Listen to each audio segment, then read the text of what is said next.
प्रणाम सर। नमस्कार मैडम, नमस्कार। मैं आपको चाह रहा था, लंबा समय हो गया मुलाकात किए।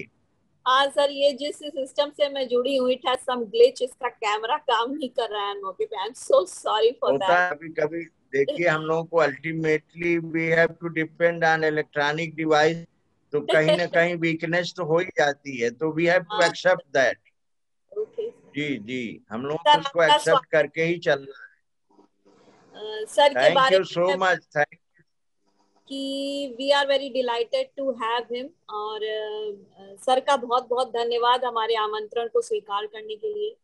Sir is a great man of ecology and environmental sciences. हमने अलग अलग जगहों से अपने रिसोर्स पर्सन को चुना है ताकि बॉटनी की सारी विधाएं कवर हो जाए, हमारे बच्चे एक्सपोज हों। इसी आशा के साथ मैं सर का एक विस्तृत परिचय देने के लिए अपने अनुज राजवीर को आमंत्रित करती हूँ कि सर का एक proper introduction they. Rajveer. Thank you, ma'am.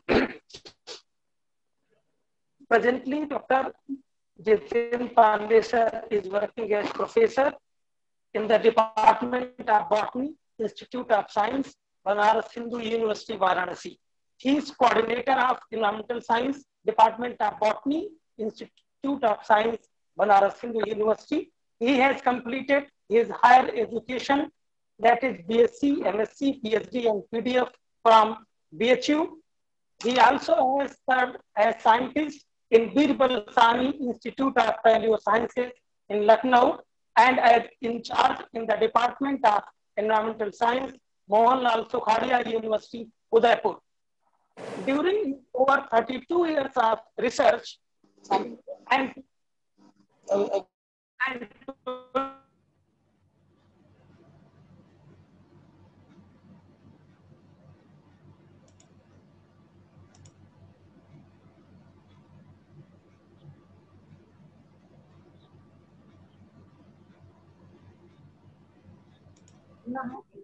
Rajveer sir, आप अपने आप को अनम्यूट कर लीजिए। राजवीर सर, अनम्यूट कर लीजिए अपने आप को।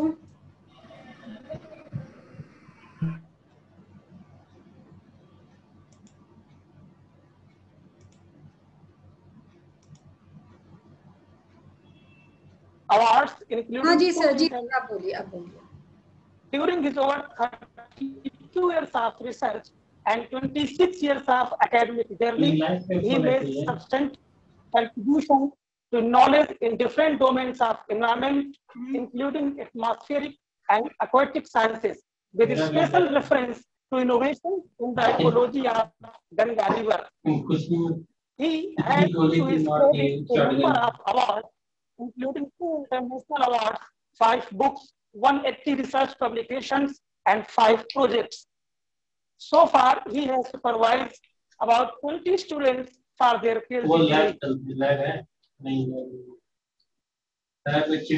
Welcome, sir, for your lectures in this session. Professor Pandey, sir, you are much more welcome in this session, sir.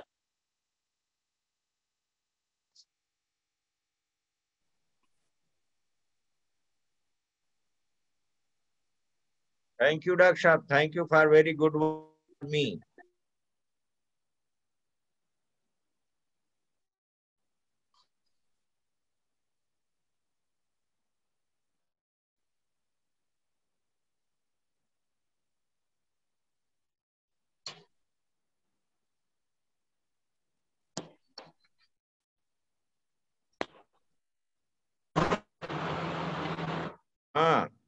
Are you able to see the slide?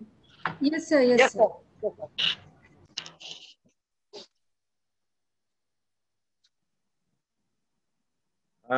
इसके पहले कि हम लोग अपनी बातचीत शुरू करें, may I request some of you कि कहीं अगर आवाज कट हो और प्रॉब्लम हो तो प्लीज हमें बता दें हमारे नंबर पर। ओके सर, आपको पता चल जाएगा।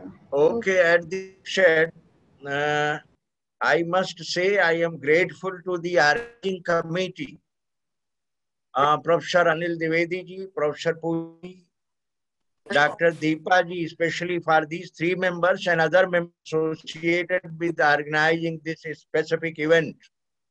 It is a pleasure and honor to me to share some of my ideas which are likely to be in future the very big research perspectives in freshwater ecosystem in general and river ecosystem in particular.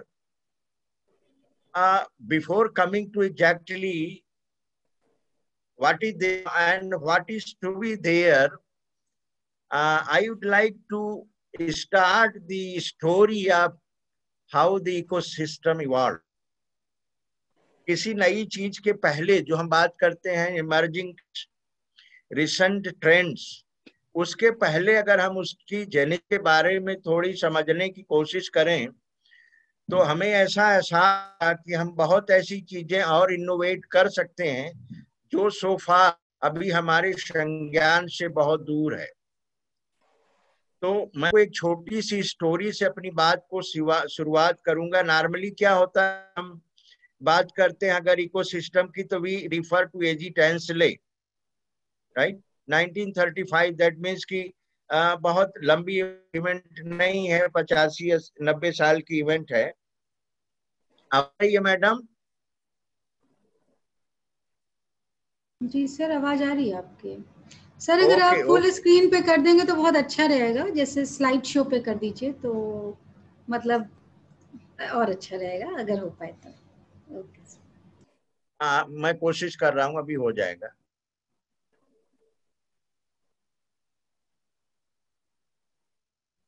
Is it okay? Yes sir. हाँ, तो मैं बात कर रहा था how, पहले बात हम लोग इनोवेटिव एस्पेक्ट्स पे करें, उसके पहले let us talk for the genesis of ecosystem.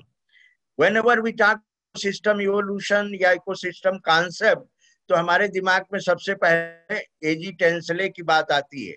बच्चे कॉम्पिटिटिव एग्जाम्स के लिए भी तैयार कर रहे हैं, और जब भी हम इकोलॉजिकल कॉन्टेक्स्ट की बात करते हैं we talk for A G Tansley. अब मैं आपको एक बड़ी अच्छी इंटरेस्टिंग स्टोरी बताऊंगा। थॉमस एल्वा एडिसन ने जब पहले ग्रामोफोन का इन्वेंशन किया, very beautiful story, where Indian culture, where Indian concept stand. तो ये सोचा गया कि किसी बहुत विशिष्ट आदमी से पहली रिकॉर्डिंग कराई जाए। तो पहली रिकॉर्डिंग में उस समय वर्ल्ड के बड़े फेमस लिंग्विस्टिक फिलोसोफर थे मैक्स मुलर। मुलर को इनवाइट किया गया और उन्होंने उनसे कहा गया कि सबसे प्रिय कोई जो आपको, उसको आप नरेट करें, and we are very pleased to record that. तो उन्होंने नरेट किया और उसको रिकॉर्ड किया गया। तो जब उसको डिकोड किया गया बहुत बड़े एक मतलब आयाम में कि इस रिकॉर्डिंग को सुना जाए, तो लेडीज एंड जेंटलमैन वो रिकॉर्डिंग किसी के समझ में नहीं आई। मैक्स मुलर को बुलाया गया कि या तो सिस्टम की फॉल्ट है, वही ग्राम जो बाद में HMV के नाम से जाना गया, या तो सिस्टम की फॉल्ट है। मैक्स मुलर ने ऐसा कुछ कहा जो किसी के समझ में नहीं आया।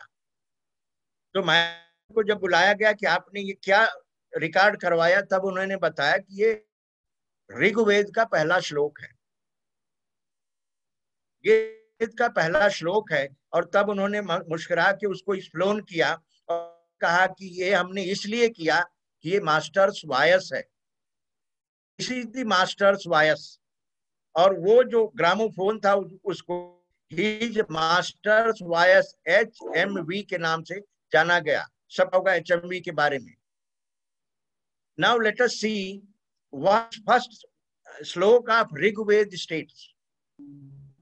यहां अगर गौर करें तो जेनेसिस जो होती है हमारी कॉन्सेप्ट 3800 सालाना ऋग्वेद है, 3008 ईयर्स 800 ईयर।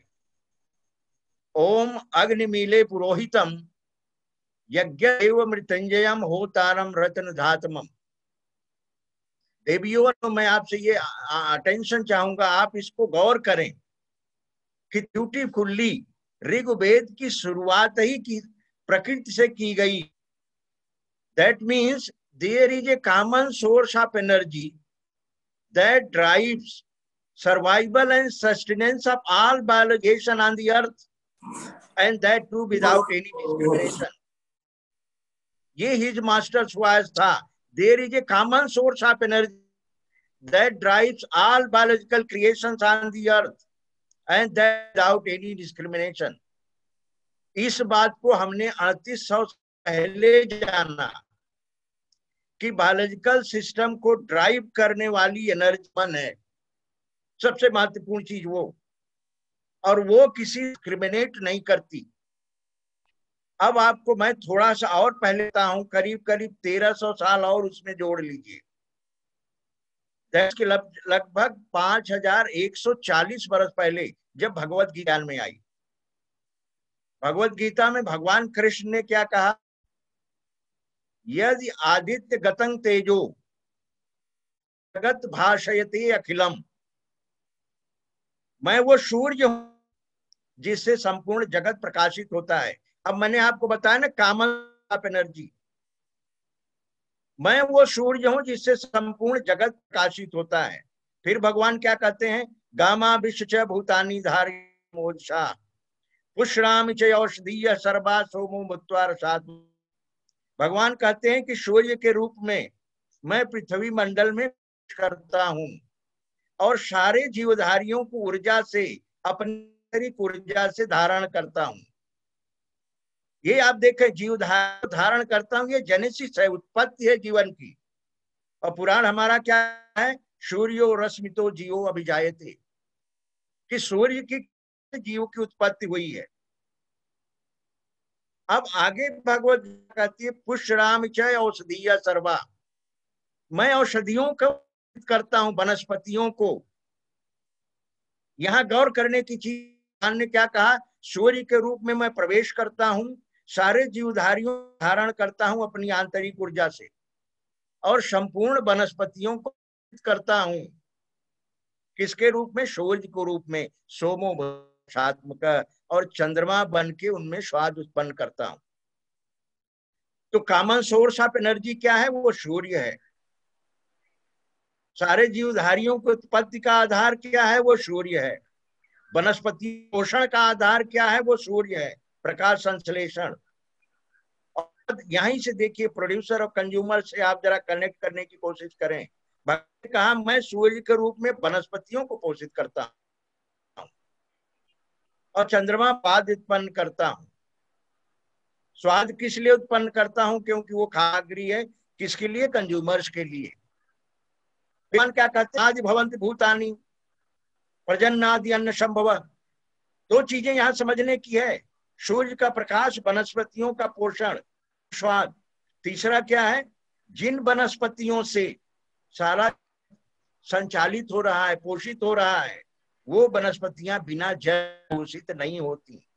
ये दूसरा बिंदु महत्वपूर्ण है। सूर्य का प्रकाश, प्लांट्स, और तीसरा है रिक्वायरमेंट ऑफ वाटर।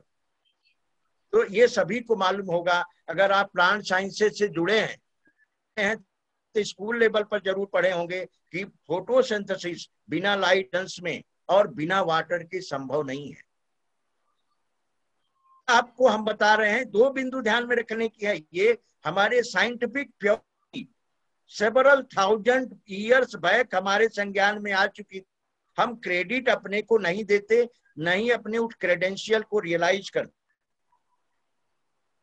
इस बात को हम एहसास नहीं करते। फिर ने क्या कहा है? अहं वैश्वानरो भूत्वा।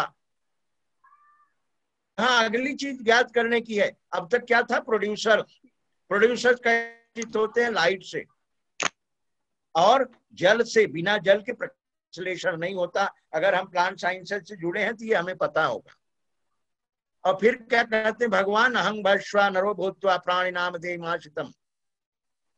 जो ऊर्जा जीवों को संचालित करती है, ऊर्जा का स्वरूप मैं हूं। प्राण अपान शेषम, ये भी भगवान कहते हैं कि मैं प्राण वायु और अपान को, CO2 जिसमें आती है, प्राणवायु में ऑक्सीजन आती है, पचानी अम्म चतुर्विधम। यहाँ कंज्यूमर का कॉन्सेप्ट आता है कि जो भोजन का पाचन होता है, मैं समावेशित करता हूं किसको? प्राण अपान वायु को। प्राणवायु मतलब ऑक्सीजन। ऑक्सीजन को समावेशित करता हूं। और ये हम सभी जानते हैं कि ऑक्सीजन क्या है? तो उस पचने की जो फाइनल प्रक्रिया है, सज्जनों, मैं आपका ये अटेंशन चाहूंगा, पचने की जो फाइनल प्रक्रिया जिससे वो एनर्जी रिलीज होती है एटीपी के रूप में, अल्टीमेट इलेक्ट्रॉन एक्सेप्टर के रूप में वही प्राणवायु होती, ऑक्सीजन होती है। तो अगर ये देखा जाए, हमने जिसको कभी संज्ञान में नहीं लिया, जिसको हमने समझने की कोशिश नहीं, हमने कहा प्रोड्यूसर और कंज्यूमर का concept, biotic and abiotic factors का कॉन्सेप्ट, ये ऐसा क्या नहीं है जो हमारे में नहीं है। तो जेनेसिस हमारी बहुत पुरानी है, साइंस टैलेंट हमारा बहुत पुराना है, हम उसको संज्ञान में नहीं लेते। यहाँ ये समझने की बात है, जब हम इसको प्रॉपरली एनालाइज करेंगे, मैंने आपको इसलिए संज्ञान में लाने की कोशिश किया, एक तो ये रियलाइज आवर वैल्यूज, वो वैल्यूज जो प्योरली साइंस हैं, वो वैल्यूज जो प्योरली साइंस हैं, वी मस्ट आवर वैल्यूज। और दूसरा ये कि हम उन वैल्यूज में साइंटिफिक क्वेश्चन को सर्च करने की कोशिश करें, जो मैं कहीं कहीं आपको और आगे लिंक। अब यहाँ पर मैं आपको प्रवचन देता, अब आपको मैं बताऊं व्हाट इकोलॉजिस्ट आर डूइंग। अब 3 बिंदु सामने है, habitat monitoring, right, habitat monitoring कर रहे हैं इकोलॉजिस्ट, पहली बिंदु ये। अब यहाँ पर आई एम एक्वेटिक हैबिटेट। दूसरा बिंदु है स्पैटियल वेरिएशन इन इन्वेंटरी, ये मैं आपको बता रहा हूं जो हम लोग आज के डेट में कर रहे हैं, that means species diversity, but we are not looking for response diversity. तीसरा है आइडेंटिफाइंग न्यू चैलेंजेस, जिसके लिए ये वर्कशॉप ऑर्गेनाइज किया गया।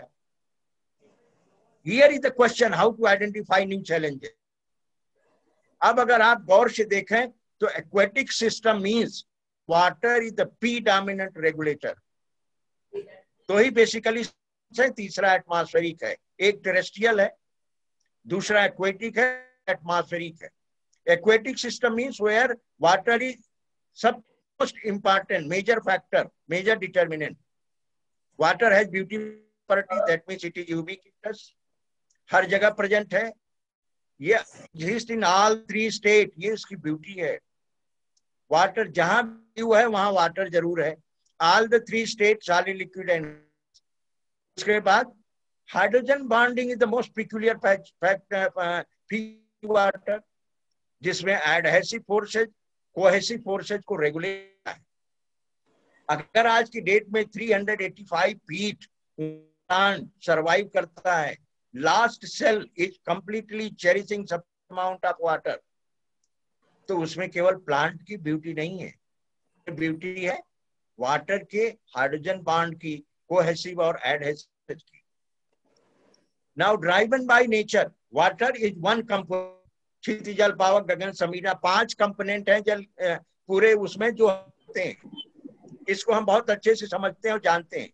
इन्हीं 5 चीजें साइंटिफिकली प्रूवन है, इसी को प्रकृति भी कहते हैं। उसमें कंपोनेंट वाटर है, we are talking for water today. अब अगर आप गौर कीजिए, जीवन की उत्पत्ति कहाँ हुई? जल में, ये साइंटिफिकली प्रूवन है।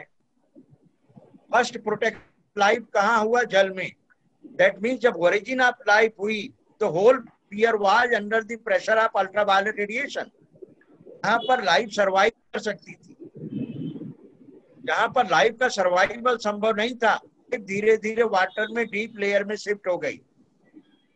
That means ultraviolet radiation penetrate नहीं कर सकती, राइट। तो पहला किसने दिया? वाटर ने। उसके बाद water is responsible for photosynthesis, that means that available food for all comes from the photosynthesis, and photosynthesis is not possible in the presence of water. Sulphur bacteria को छोड़कर कोई बायोलॉजिकल प्लांट सिस्टम जो photosynthesis करता है बिना जल के photosynthesis नहीं कर सकता। देन इवोल्यूशन ऑफ एटमॉस्फेयर, बड़ा ब्यूटीफुल चेंज आया। कैसे हुआ? The earlier atmosphere was reducing, बिल्कुल ऑक्सीजन नहीं थी, 1 ppt कंसंट्रेशन था ऑक्सीजन का। तो ऑक्सीजन धीरे धीरे फोटोसिंथेसिस के बाई प्रोडक्ट के रूप में आई, तो लोअर एटमॉस्फेयर ऑक्सीडाइजिंग हो गया। उसके बाद क्या हुआ, एटमॉस्फेयर स्ट्रेटोस्फीयर में ओजोन लेयर का इवोल्यूशन हुआ। This is one of the biggest change that our evolution of the earth system perceived in geological scale, तब in of life from ocean to earth possible हो पाया। then evolution of ionosphere, electronic devices हम आज इस्तेमाल करते हैं, that is because of the ionosphere। और ionosphere का जो प्रारूप है वो संभव नहीं था अगर फोटोसिंथेसिस नहीं होती, oxygen as a by product नहीं होता। then क्लाइमेट रेगुलेशन जानते हो 95% अगर क्लाइमेटिक रेगुलेशन कोई करता है, क्या कौन करता है, वो वाटर करता है। then organisms invasion on land because land was safer from ultraviolet radiation, इसलिए organisms हुआ। then evolution of oxygenic respiratory system, से फोटोसिंथेसिस हुई, बाई प्रोडक्ट के रूप में ऑक्सीजन आई और ऑक्सीजन से रेस्पिरेटरी सिस्टम आया। रेस्पिरेटरी सिस्टम मींस अगर ऑक्सीजन रेस्पिरेशन होता है तो 15 टाइम्स एनर्जी ज्यादा प्रोड्यूस होती है। का मतलब है कि जो एफिशिएंसी थी एनर्जी प्रोडक्शन की वो 15 गुना बढ़ गई। एंड देन मार्फोलॉजिकल कॉम्प्लेक्सिटी हुई, evolution of morphological complexity. Very similarly, जैसे अगर हमारी अर्निंग बढ़ जाए तो हम कई सारी गाड़ियां खरीदें या कई सारे घर बनवाएंगे, राइट। तो मार्फोलॉजिकल कॉम्प्लेक्सिटी उससे evolve. Then diversification, because the atmosphere the conditions become more continuous for biological life to survive. आज की डेट में अगर हाइड्रो इलेक्ट्रिक आप देखते हैं, that is on water. Urban development देखते हैं, that is also on water. Simple question है कि how H2A help in the production of oxygen and formation of carbohydrate, simplest form of photosynthesis, जो 3 billion पहले evolve हुई। 3 billion पहले cyanobacteria रूप में फोटोसिंथेसिस, BGA मतलब ब्लू ग्रीन एल्गी। यही जो oxygen, that was biggest revolution in the history of evolution of Earth। अब अगर आप देखें तो यही ऑक्सीजन वाटर से चलती है, हमारे शरीर के सारे बायोकेमिकल प्रोसेस से हो, अल्टीमेट इलेक्ट्रॉन एक्सेप्टर होती है। अगर इस ऑक्सीजन को हल्का हटा दिया जाए, decoupling of oxygen from electron transport system immediately will lead the collapse of biological organism. Significance को रियलाइज करेंगे क्योंकि आप प्लांट साइंसेज और बायोलॉजिकल साइंसेज के व्यक्ति हैं। अगर डीकपलिंग होती है अल्टीमेट इलेक्ट्रॉन एक्सेप्टर के रूप में ऑक्सीजन की, cell will immediately collapse and possibly assumption क्या करता है, जब सबसे strong poison potassium cyanide oxygen की डीकपलिंग करता है, इसीलिए डेथ होने में टाइम नहीं लगती। एवन दैट केमियोस्मोटिक कपलिंग, जहां पर ATP बनती है, that is regulated by proton gradient। वो प्रोटॉन ग्रेडियंट कहाँ से है, वही वाटर की स्प्लिट, ऑक्सीजन गई, प्रोटॉन निकला और इलेक्ट्रॉन निकला। That means electron primary energy का सोर्स हुआ, ऑक्सीजन अल्टीमेट इलेक्ट्रॉन एक्सेप्टर हुआ और प्रोटॉन हुआ। ये प्रोटॉन ग्रेडियंट से ATP का फॉर्मेशन हुआ। दैट मींस जो प्रोडक्ट बनते हैं वाटर के, वो पूरे बायोलॉजिकल सिस्टम को चालित करने का काम करते हैं। This is the significance, real significance of component of nature. ये हमने बताया जो ड्राइवर बाय नेचर। अब देखें तो वाटर रेगुलेट्स द क्लाइमेट। कैसे करता है? 95% क्लाइमेट रेगुलेशन जो है वो वाटर से होता है। हमने आपसे क्षितिजल पावक गगन समीरा, ये जो जल शब्द आया है वो पृथ्वी, ये क्षिति जल पावक, ये अग्नि सन की एनर्जी पृथ्वी तक पहुंचने के पहले मॉड्यूलेट होती है। मॉड्यूलेट नहीं हो तो पृथ्वी का टेम्परेचर इतना बढ़ जाएगा कि बायोलॉजिकल सिस्टम सर्वाइव करेगा। It is modulated. कौन मॉड्यूलेट करता है? प्राइमरी मॉड्यूलेटर कौन है? वाटर है। बाकी जो 5% है उसमें करीब करीब 3.5% जो है वो CO2 है। आज की जो क्राइसिस है that is mainly because of CO2, जो CO ग्रीन हाउस इफेक्ट के रूप में हम आप जानते हैं। अब अगर आप यहां से देखें तो हमने एक टर्म जो हमारा जो climate that means we call जलवायु, राइट। क्लाइमेट बात आती तो हमारा कॉन्सेप्ट क्या कहता है? We are talking for temperature. Every understand that we are talking for temperature, और इंडिया जो टर्म यूज करती है जल, उसमें कहीं टेम्परेचर का कोई रिफरेंस नहीं है। ये स्लाइड में आपको जितने क्लाइमेटिक क्लासिफिकेशन दिए गए, एक भी क्लाइमेटिक क्लासिफिकेशन एप्रोप्रिएट नहीं हुआ, लेकिन थॉर्नस्वेट ने कहा water should be given precedence before temperature, precedence over temperature, तब क्लाइमेट का क्लासिफिकेशन सही होगा। क्यों? क्योंकि इंडियन क्लाइमेटिक टर्मिनोलॉजी, आप जरा सा गौर करिएगा, वाटर जल देन वायु, ये गौर करने की चीज है, जल एंड देन वायु। Water should be given precedence, right? जाके टेम्परेचर का है, दिस इज 31 का क्लासिफिकेशन है देवियों और सज्जनों, it is the most accepted classification globally. इसके बाद कोई बहुत मॉडिफायर टर्म इस्तेमाल नहीं हुआ, मेनली कोपन ने दिया, इनको मॉडिफाई किया थॉर्नस्वेट ने, और इन्होंने कहा water balance should be given precedence, right? और हमारे देश में जलवायु कहा गया, जल को प्रेसिडेंस किया, जल को पहले किया गया, क्योंकि जल, water is the primary determinant, master determinant, principal factor of regulating climatic condition. अब यहां से गौर से देखिए, तब क्या देखेंगे आप, up to 8000 absorb by water vapour. यहाँ जलवायु की साइंटिफिक, ये साइंटिफिक ग्रीन हाउस को अगर आप समझाते होंगे कभी भी और समझते होंगे तो ये पिक्चर जरूर देते होंगे। यहाँ समझने की चीज है, अप टू 8000 IR रेडिएशन करता है वाटर, उसके बाद IR विंडो मिलती है आपको, कोई नहीं करता, एंड देन फ्रॉम 13,000 टू 18,000 कौन एब्जॉर्ब करता है, उसके बाद फिर IR विंडो मिलती है, और फिर 20,000 कौन एब्जॉर्ब करता है, वाटर। तो यहाँ जरा सा गौर करिएगा, वाटर और वायु का जो कंपोनेंट है वो CO2 है। ये जो एनालिसिस है, जो पिक्चर आपके सामने दी गई है, ये साइंटिफिक एनालिसिस के बाद दी गई है, ये साइंटिफिक एनालिसिस, प्रूव्ड एनालिसिस है ये। और इस जलवायु का concept, the climate is completely regulated by water and air, ये कॉन्सेप्ट हम लोगों ने बहुत पहले दिया था, जब कहा गया भूमिरो आपो वन वायु खंग मनोबुद्धिरेवच। ये जो जल है, अग्नि तत्व को, सूर्य के प्रकाश को पृथ्वी से पहुंचने से पहले वेट करता है, और जो रिजल्ट है वही क्लाइमेट है। ये कॉन्सेप्ट था हमारा। तो दैट मीन्स इस साइंस को जो आज दी गई, इसको हजारों साल जानते थे और समझते थे।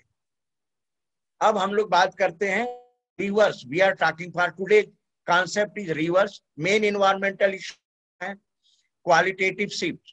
क्वालिटेटिव शिफ्ट में एवरीबडी नोज यूट्रॉफिकेशन। दो ही बिंदु मेनली हम क्वालिटेटिव बात करते हैं, जैसे पेस्टिसाइड है leading to pollution, heavy metals है लीडिंग टू पोल्यूशन। दूसरा एस्पेक्ट हो गया यूट्रॉफिकेशन। यूट्रॉफिकेशन एक प्रोसेस है, but we are accelerating very rapid rate, कि हम बहुत सारा नाइट्रोजन, फास्फोरस वाटर बॉडीज में डालते जा रहे हैं, इंक्लूडिंग रिवर, और अगर हम इनको डालेंगे तो उनका ट्रैफिक स्टेटस बढ़ेगा। तो इस दो प्रॉब्लम्स हैं, पोल्यूशन एंड यूट्रॉफिकेशन। दूसरा quantitative shift, that means flow regulation and run of loss. Flow regulation and run of loss, जितना भी रिवर का फ्लो है, मैं आपको यहाँ बताना चाहता हूँ लेडीज एंड जेंटलमैन, कि देयर वाज ए टाइम जब रिवर को, आपके गंगा रिवर का एग्जाम्पल ले लीजिए, 45,000 क्यूबिक मीटर पर सेकेंड था। It was next to Amazon. Ganga river का flow, there was a time 45,000 cubic metre per था। आज समर के समय में क्या हो जाता है, बिलो 400। एट ए टाइम 45,000 पर क्यूबिक मीटर पर सेकंड था, और आज की डेट में समर टाइम में इट इज बिलो 400। इसका मतलब है, यहाँ इसलिए एम्फेसिस में दे रहा हूं कि चाहे पोल्यूशन की प्रॉब्लम हो, चाहे यूट्रॉफिकेशन की प्रॉब्लम हो, लोटिक सिस्टम जो बेसिक एनर्जी है वो उनके फ्लो में होती है। Primary energy system, they are different from water, other water bodies, for example lakes, because they continuously flow. और ये जो फ्लो की है वो उसको हमेशा क्लीन करती है। तो basic problem associated the river system is that there is regulation of flow. कहा 45,000 45,000 और कहा 400। तो कंडीशन में रिवर की सेल्फ क्लीनिंग प्रोसेस वीक हो जाए। दूसरा जो महत्वपूर्ण इश्यू है, इसी कॉन्सेप्ट हमने आप अपनी स्टडीज को नई डिजाइन दिया, नई डिजाइन देने का रूप हमने इसी कॉन्सेप्ट से शुरू किया। That means river water bodies should be considered in A holistic text. जैसे अगर आप देखें बाईं तरफ, अगर फिगर में आप हमारी तरफ से बाईं है, हो सकता है आपको दाहिने लग रहा हो, आई एम नॉट श्योर, एक बनी है। दैट मीन्स अगर हम सेवरल 100 किलोमीटर दूर रिवर बेसिन में या कैचमेंट में कोई इंडस्ट्रियल वेस्ट को रिलीज कर, उसका भले डायरेक्टली रिवर में ना आए, उसका इन्फ्लुएंस भी रिवर आएगा या लेक्स तक आएगा या डाउन स्ट्रीम कोई भी वाटर बॉडी होगी तो आएगा। अगर हम एग्रीकल्चर करते हैं several 100 kilometre away, not directly close to the river system, उसका इम्पैक्ट आएगा। यहाँ हमें सोचने की जरूरत है। That means our researches to the river water, river ecosystem, lake ecosystem, pond ecosystem should not focus only to the water. कहाँ हमें जाना होगा? पूरे बेसिन लेवल पर। कहीं भी क्रिएशन होगा, अगर आप दाहिनी तरफ देखें तो फॉरेस्ट का सिंबल बना है। If you are doing deforestation or you are doing afforestation, any modification in the basin ultimately leads to influence the water body. और not only that, आप देखिए इसमें एटमॉस्फेरिक डिपोजिशन दिखाया गया है। Sizeable amount of particulate matter, जिसमें nutrients होते हैं और होता है, डायरेक्टली वाटर बॉडी पे डिपॉजिट होता है। Now the new recognised problem in most areas of the world including, बहुत सारे लेक्स ऐसी जगह पर हैं जिसमें डायरेक्ट कोई इंडस्ट्रीज नहीं है, डायरेक्ट कोई एग्रीकल्चरल रिलीज नहीं है, और वो सब हो गई है, पूरी तरह से यूट्रॉफिक हो गई है। तो ये देखा फिर जब ये इंडस्ट्रियल लिंक नहीं है, कोई एंथ्रोपोजेनिक लिंक डायरेक्ट नहीं है, लिंक नहीं है, तो कैसे वो एट्रोफिक हो गई? तब जब मॉनिटर किया तब ये मिला कि that is because of nutrient deposited bye atmospheric deposit. अब अगर आप देखें अपने इंडिया का स्टेटस, क्रीज के स्टेटस को ग्रे वाटर के कॉन्टेक्स्ट में हमने बताया है। आज से करीब 5-6 साल पुराना डेटा है।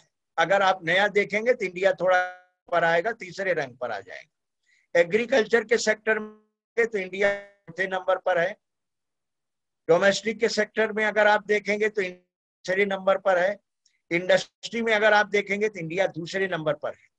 Means our industrial growth today is very rapid, very, और टोटल में हम लोग अभी चौथे नंबर पर हैं in respect to the grey water. अब अगर ग्रे वाटर फ्रूट पेंट से आप an load water pollution level के उसमें कॉन्टेक्स्ट में देखें तो वर्ल्ड 6 मानी जानी पोल्यूटेड रिवर्स में गंगा रिवर 8वें नंबर पर। तो वाटर पोल्यूशन लेवल 1.2 की रिवर अभी थोड़ा सा अपने एसिमिलेशन से आगे बढ़ गई है। कोई भी सिस्टम अगर अपने एसिमिलेशन कैपेसिटी से आगे बढ़ जाता है तो इसका मतलब है कि हम अगर करें तो रिकवरी संभव नहीं है। लेकिन अभी ये गंगा रिवर आगे बढ़ी है, वेरी स्मॉल अमाउंट।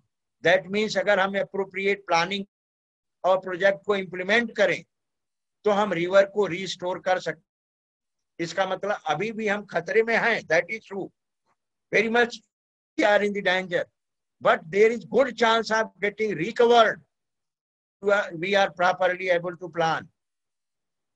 अब अगर देखिए फैक्टर्स, अगर हम गंगा रिवर को कॉन्टेक्स्ट मानते हैं तो इंडस्ट्रियल वेस्ट बहुत पहले से संज्ञान में है, सीवेज वेस्ट बहुत पहले संज्ञान में है, सोर्सेज बहुत सारे छोटे मोटे हैं, अर्बन वेस्ट बहुत पहले से संज्ञान में है, वेस्ट एंड क्रीमेशन ये भी संज्ञान में है, अदर 9 पॉइंट सोर्सेज थोड़ा बहुत संज्ञान में है। लेकिन atmospheric deposition for Ganges basin कभी किसी ज्ञान में नहीं लिया। Land surface run for Ganges basin किसी ने कभी में नहीं लिया। यहाँ 2 बिंदु मैं आपको बताना चाहूंगा। गंगेज बेसिन इस समय दुनिया की सबसे पोल्यूटेड बेसिन है in deposition of nutrients. About 3 teragram of nitrogen is deposited in the whole Ganges basin, and about 125 gigagram of phosphorus is deposited in the Ganges basin. Very massive amount. अब आप सोचो कि अगर इसका quarter ही river तक है तो that will be a very big amount for polluting और for application to the river system. ये बात आपको इनोवेटिव रिसर्च आपको लाना है तो एटमॉस्फेरिक डिपोजिशन को समझने की जरूरत है. दूसरा है land surface run of. Water management में अगर हमने कहा कि क्वांटिटेटिव एस्पेक्ट को हमें देखना होगा तो क्वांटिटेटिव एस्पेक्ट जानना चाहता हूं. We have plenty of water in Indian सब कॉन्टिनेंट.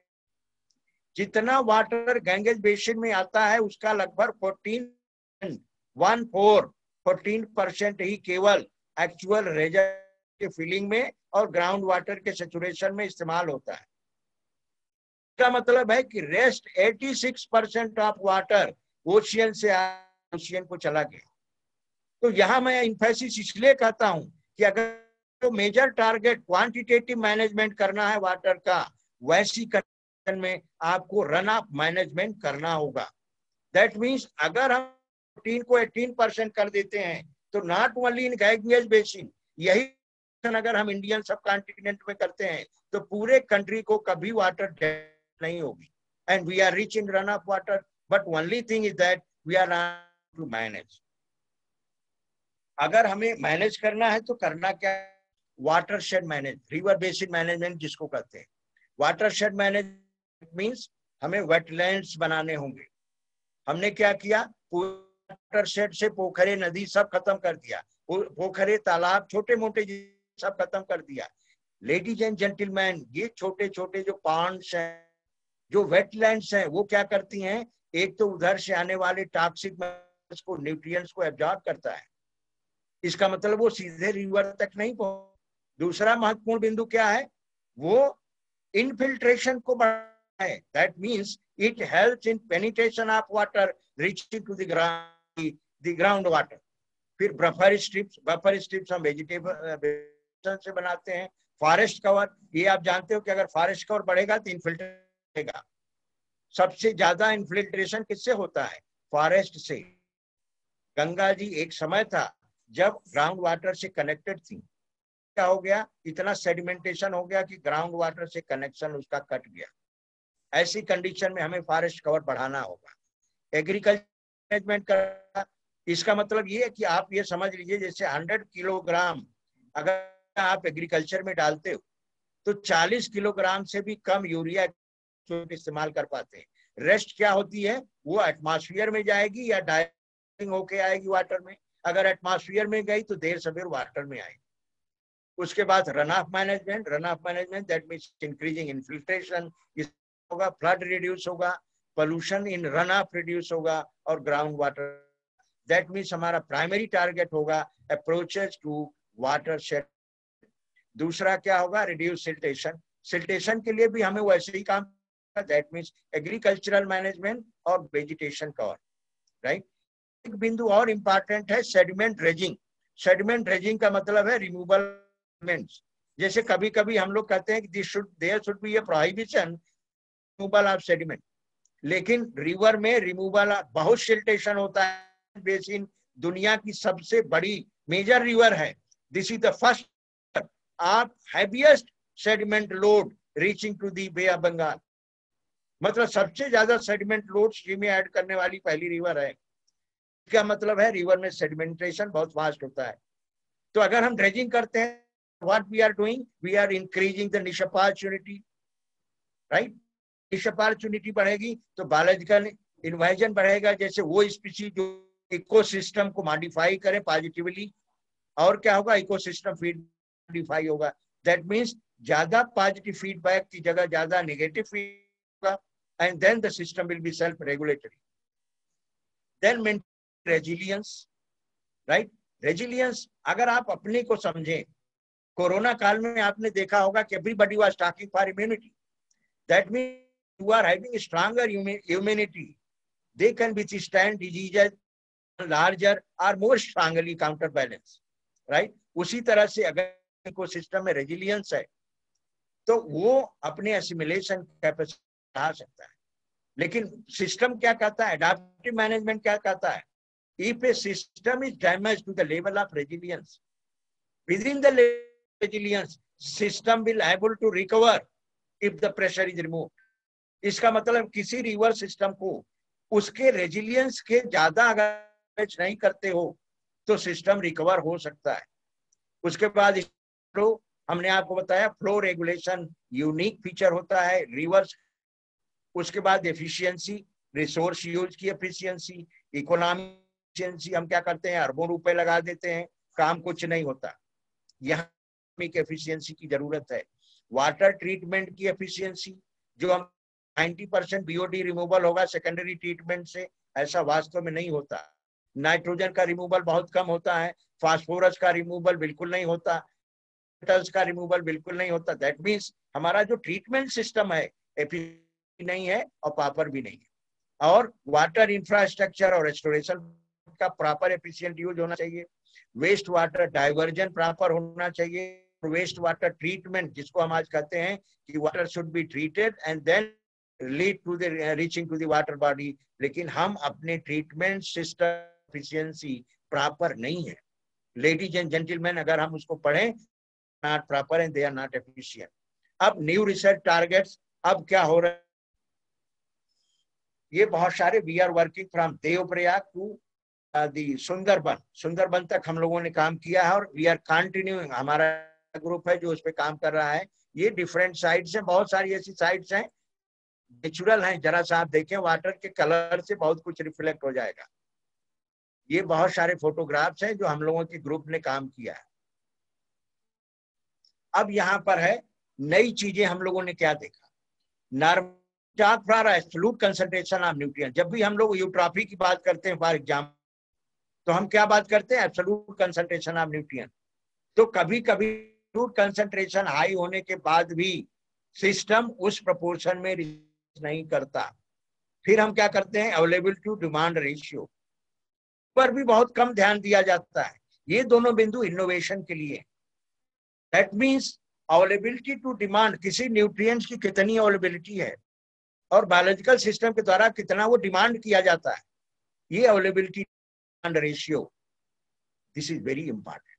और तीसरा है स्टॉइकियोमेट्री, राइट। दैट मीन्स जो मोलर कंसंट्रेशन है किसी न्यूट्रिएंट का, NNP, अगर आपने पढ़ा होगा रेडफील्ड रेशियो, तो आप होगा, प्लांट साइंस के लोग जानते हैं Redfield ratio.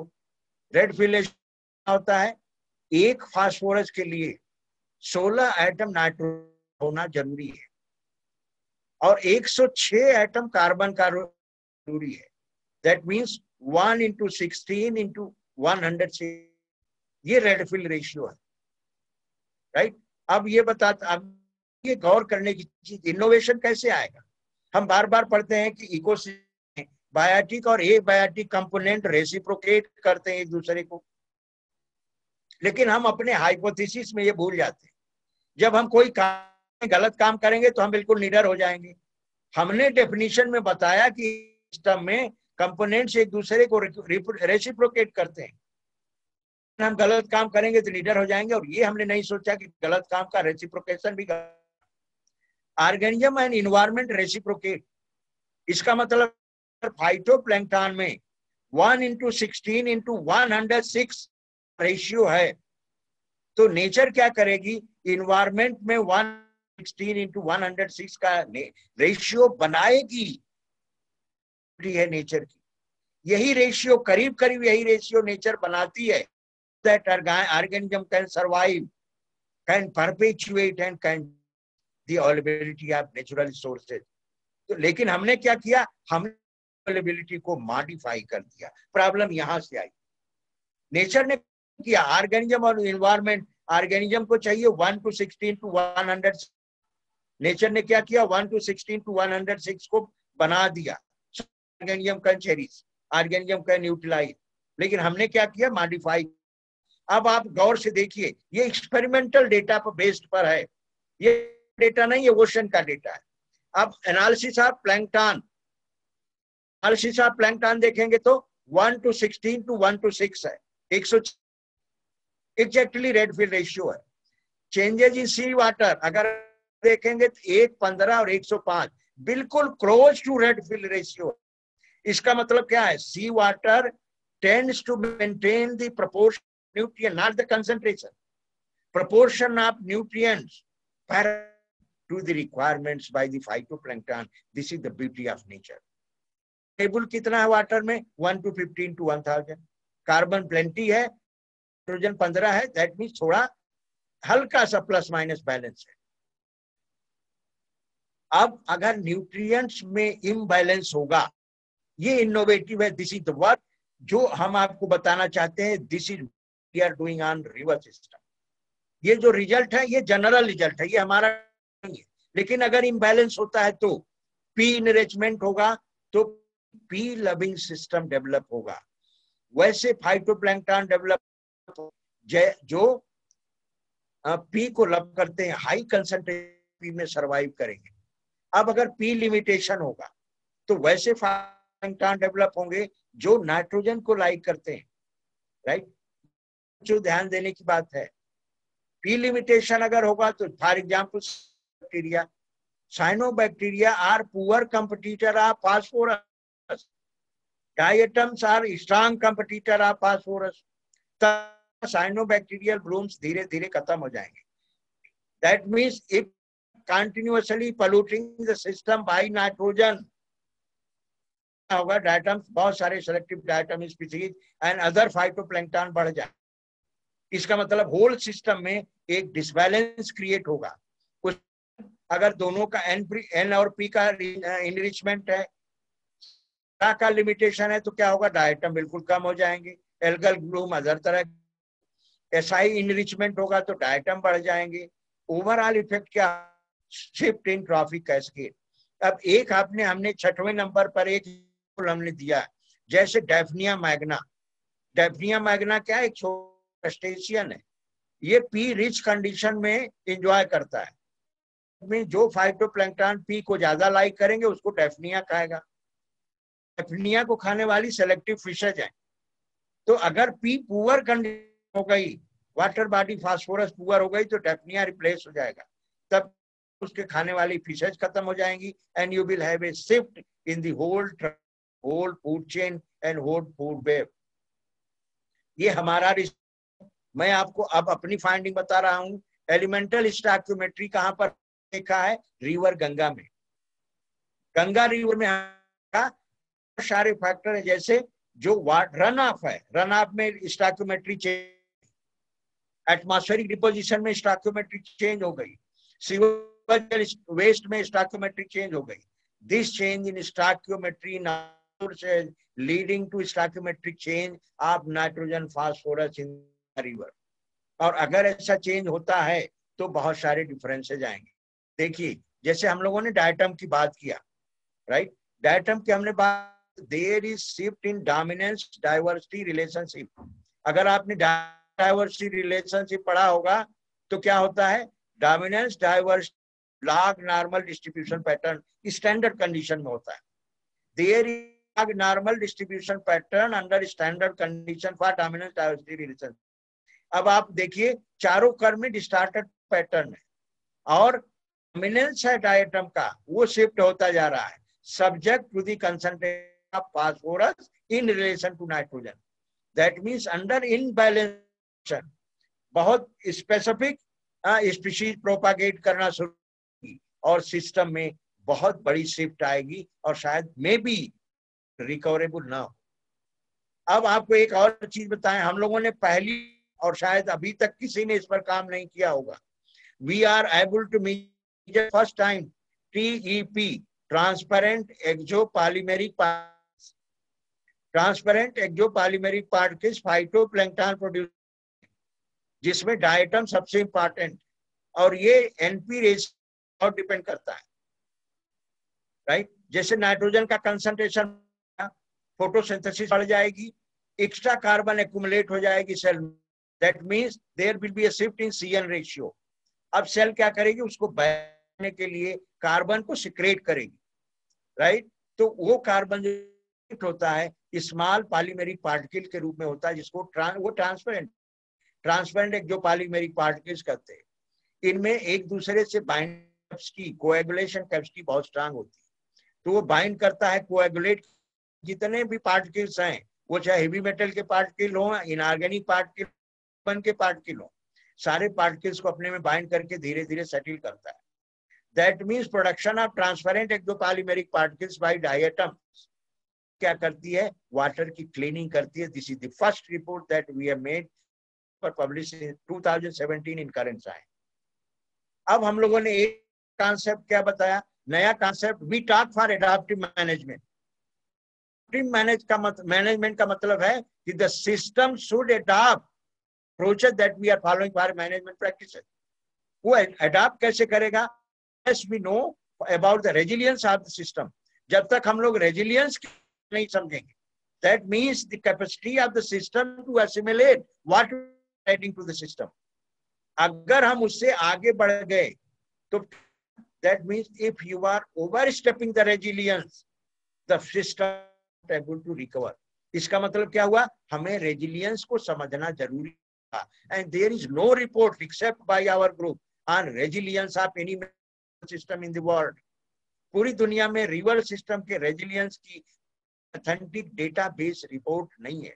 We are the first time we have resilience level in the Ganga river.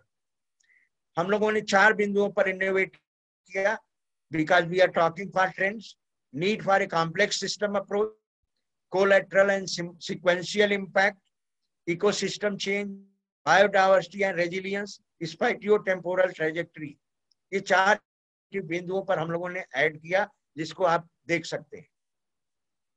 We have established a model, ecological response index के नाम से जाना गया, वाटर रिसर्च में पब्लिश हुआ, very very prestigious, very journal, right.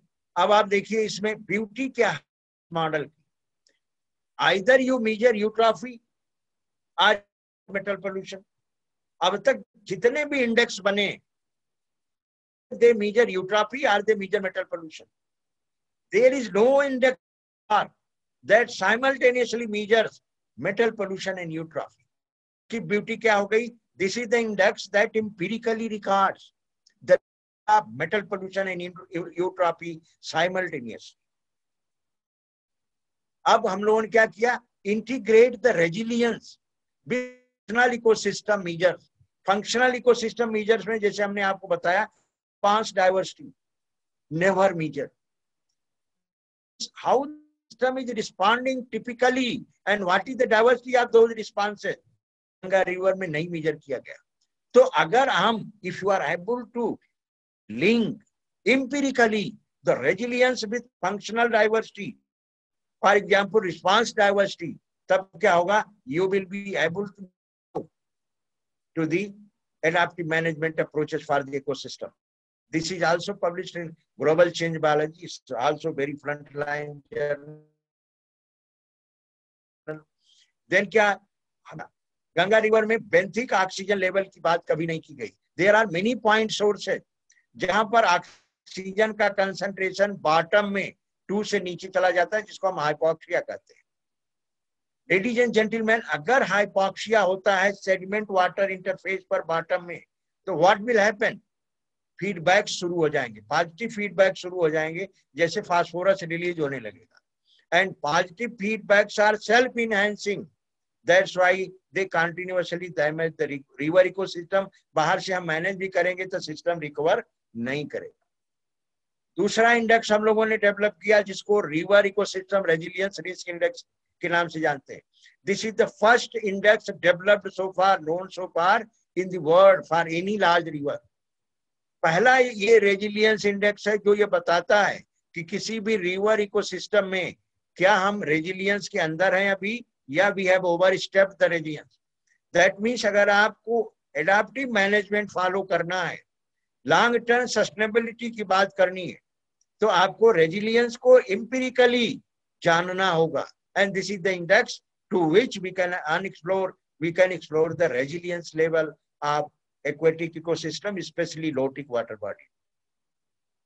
फिर हमने यहाँ कहा कि अगर बेंथिक हाइपोक्सिया होती है तो इसको हम एक सिग्नेचर के रूप में इस्तेमाल करते हैं, बायो इंडिकेटर टूल के इस्तेमाल इस्तेमाल कर सकते हैं कि कहां पर एंथ्रोपोजेनिक एक्टिविटी ज्यादा है।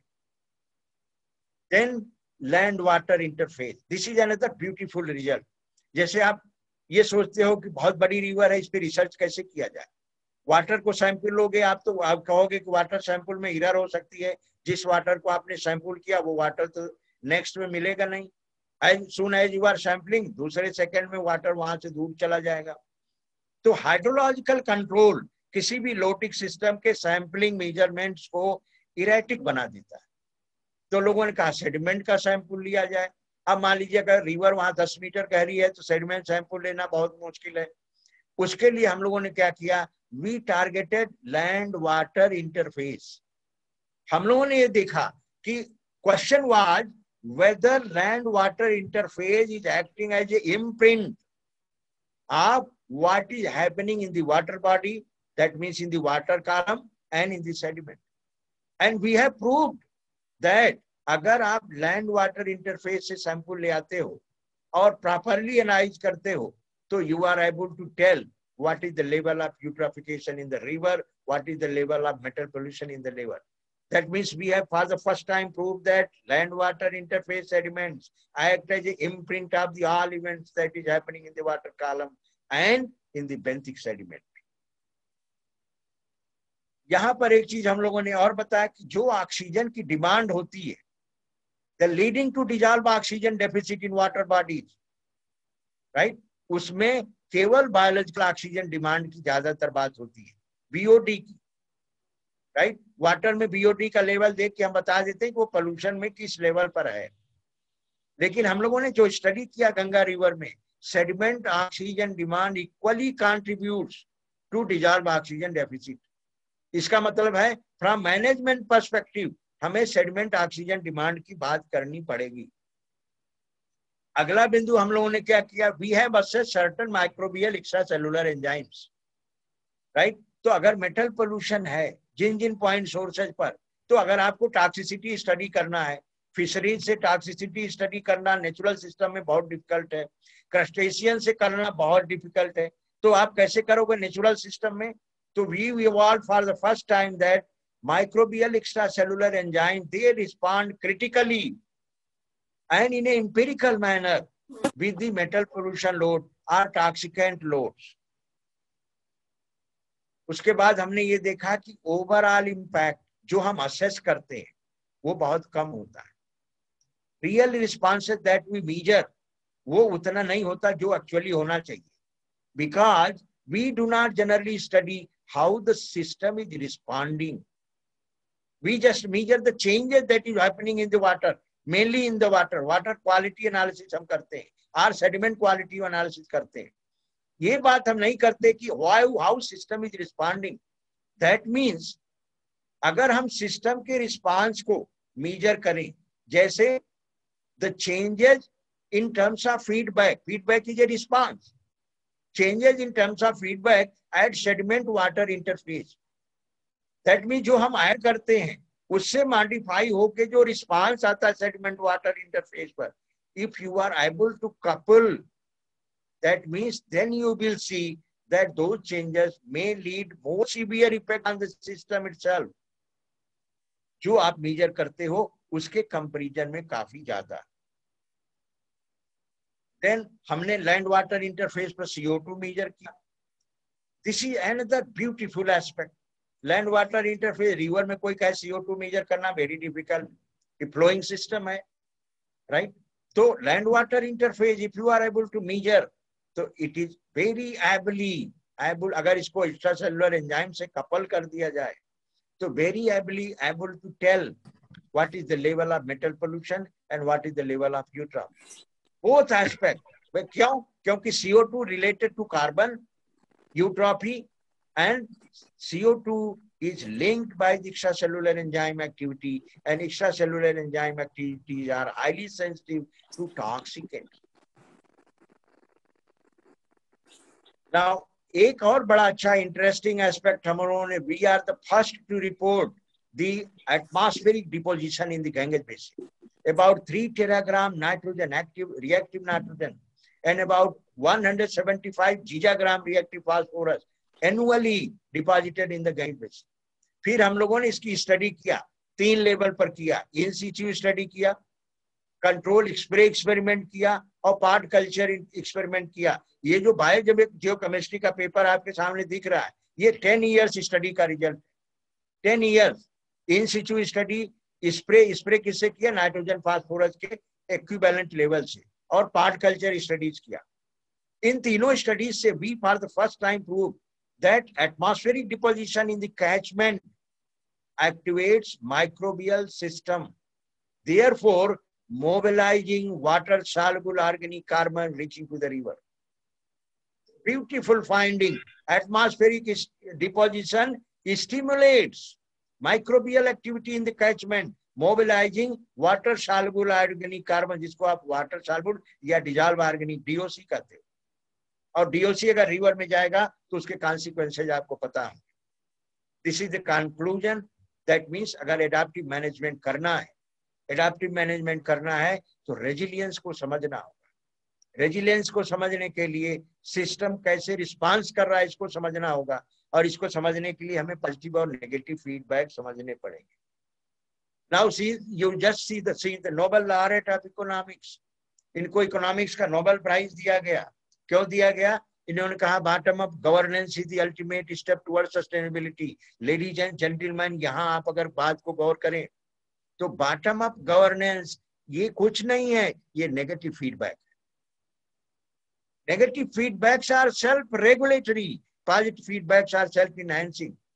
तो कोई भी river system the moment it is overstepping the resilience, क्या होगा? पॉजिटिव फीडबैक शुरू हो जाएगा, राइट? तो पॉजिटिव फीडबैक शुरू हो जाएगा तो ये बॉटम अप रेगुलेशन नहीं होगा। बॉटम अप रेगुलेशन कब होगा? कोई भी इकोसिस्टम अपने को नेगेटिव फीडबैक से रेगुलेट करता है, राइट? और नेगेटिव फीडबैक ही बॉटम अप गवर्नेंस कहलाता है, जिसके लिए प्रोफेसर इलिनॉर आर्मस्ट्रांग को नोबेल प्राइज मिला, जो लंदन में ऑक्सफोर्ड यूनिवर्सिटी में हमारी इनकी मुलाकात हुई। बहुत सोबर, बहुत जेंटल लेडी थी, इनकी डेथ हो गई 2012 में।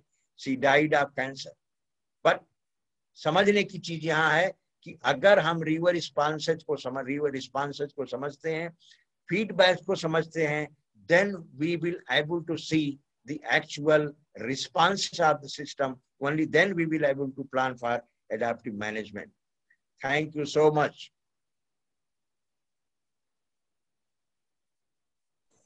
Thank you, sir. स्टूडेंट्स, आप लोगों को कोई क्वेश्चन पूछना हो तो आप लोग सर से पूछ सकते हैं।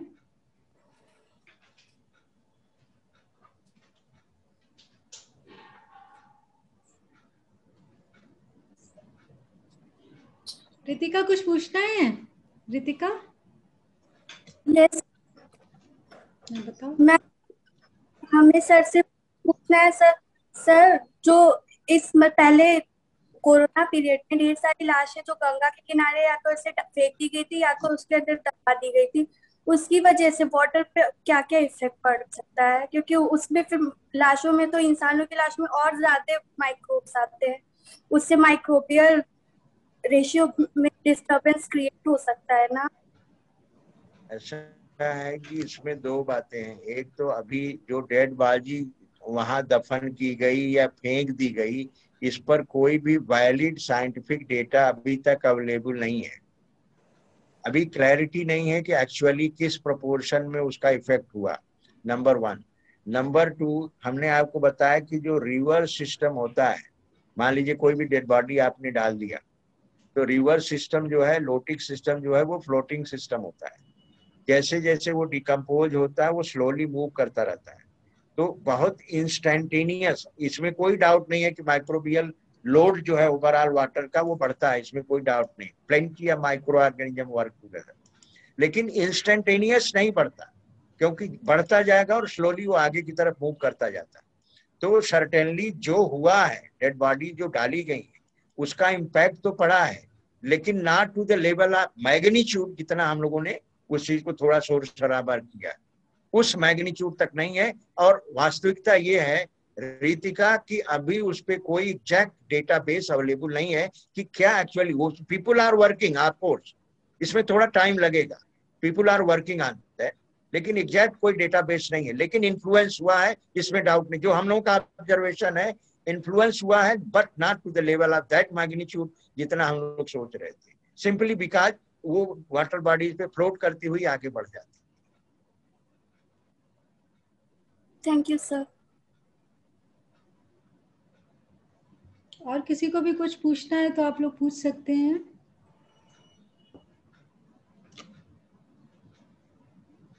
चैट में भी आप लोग लिख सकते हैं, जिन लोग पूछना ऐसे चाहते हैं आप लोग सर से कांटेक्ट करके चैट में आप लिख सकते हैं क्वेश्चन, जो लोग बोल नहीं पा रहे हो या किसी वजह से।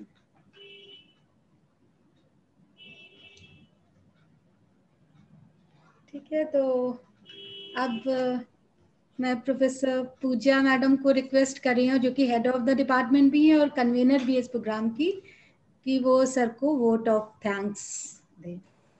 वोट ऑफ थैंक्स के दीपा जी, सर प्रथम हम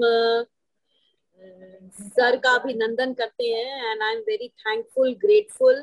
सर नोस कि BHU is my alma mater.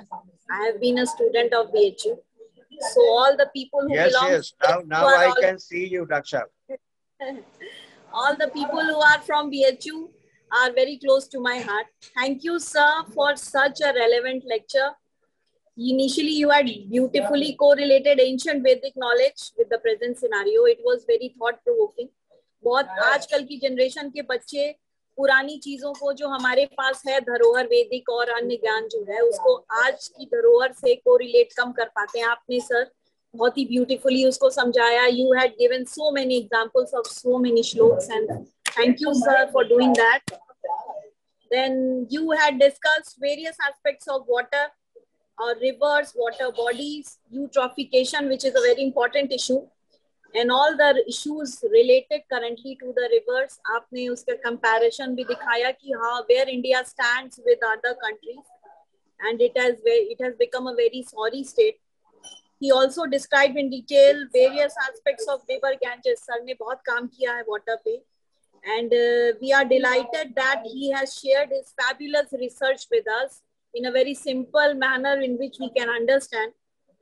He discussed mitigation strategies of rivers, its pollution, and which are the essential points which are needed for protecting our rivers and water bodies.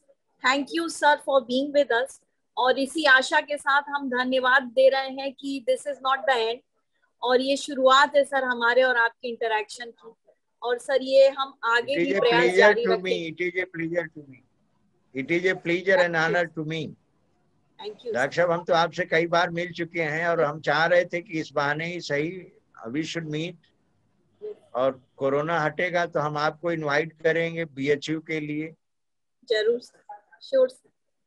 हाँ, thank you to you all for inviting me for this event. Thank you so much. Sir, the pleasure was all mine, sir. Eminent speaker है Thank you so much. Thank you. मैं अपने बच्चों को बताना चाहती हूँ कि सर जो है वाटर और रिलेटेड रिवर इश्यूज के बहुत अच्छे पब्लिकेशंस हैं सर का डिकेड्स का वर्क है. कोई भी बच्चा जो इस फील्ड में आगे काम करना चाहता है वो सर से पर्सनली भी कांटेक्ट कर सकता है. हाँ, दे आर वेलकम. कोई भी ईमेल आईडी आप उनको दे सकती हैं, दे कैन कांटेक्ट मी, उसमें कोई दिक्कत नहीं है. और आजकल मैडम नेट पे सभी अवेलेबल है. जितेंद्र पांडे गंगा रिवर डालेंगे, हमारे सब पेपर खुल जाएंगे. So I request Rajveer to please kindly conclude the session.